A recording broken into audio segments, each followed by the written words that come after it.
Hi, I'm Dan Abe, executive producer at 343. And this year at E3, we're really excited to announce Halo Anniversary to the world. We wanted to give an example of campaign, so we used Silent Cartographer to really highlight some of the exciting features we're developing for the game.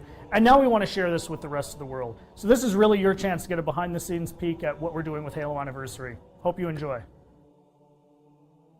Okay, so let's dive right in and take a look at Silent Cartographer. This is exactly the same demonstration we gave to the press at E3.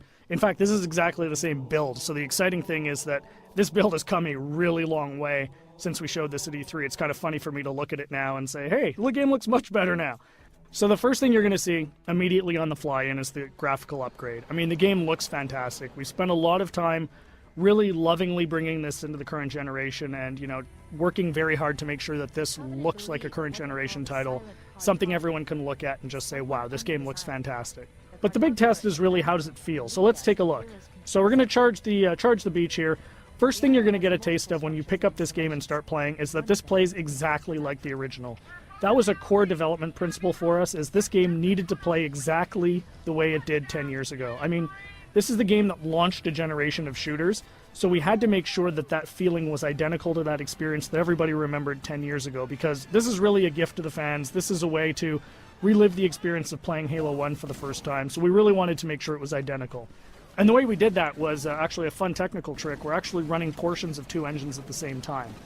So the underlying code, the code controlling how the game feels, how the AI reacts, all of that stuff, is a lot of it's the original Halo 1 code, and that was really the best way for us to ensure that the game played exactly the same as it did 10 years ago. But on top of that, we've layered a new graphics engine that allows us to, you know, make the game look fantastic and look like a current generation title. So it's really a great mix of the two. So at the end of the day, you know, your Halo fan gets a game that plays exactly like they remember, but looks like a current generation title. We get some other benefits from this as well. You know, as I said earlier, and I say this all the time, the primary goal for this game is to make sure Halo fans can relive the experience of what it was like to play 10 years ago.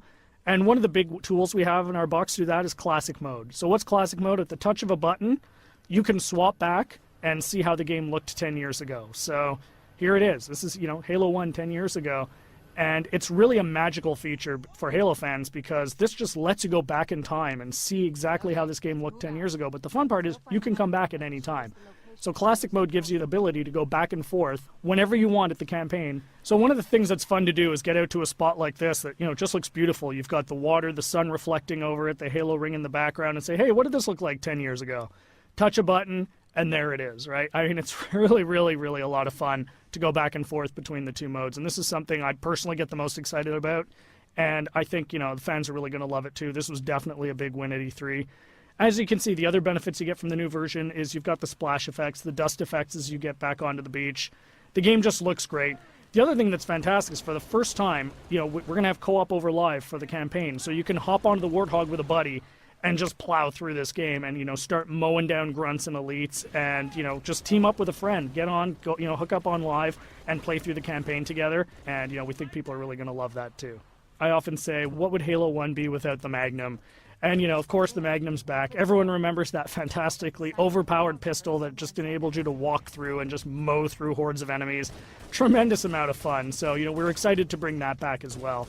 Again, you know, you can see the game plays exactly the same as it did. Cannot highlight that enough. That was really, really important for us to make sure that this game played the same as it did, because this is really an iconic game. This is the game that convinced a lot of people, myself included, that you could actually have a fun first-person shooter experience on the console. I mean, I was a hardcore PC shooter guy, you know, who said you're never going to make a game on the console that is going to, you know, make me want to play. And this is the game that changed my, you know, my impression of it.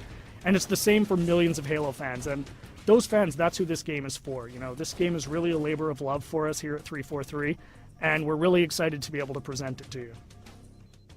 So there's your sneak peek of Silent Cartographer. Really just the tip of the iceberg. We've got a lot more features we're going to announce as we get closer to launch. Come to Halo Fest at the end of August and see the whole game in action. See you then.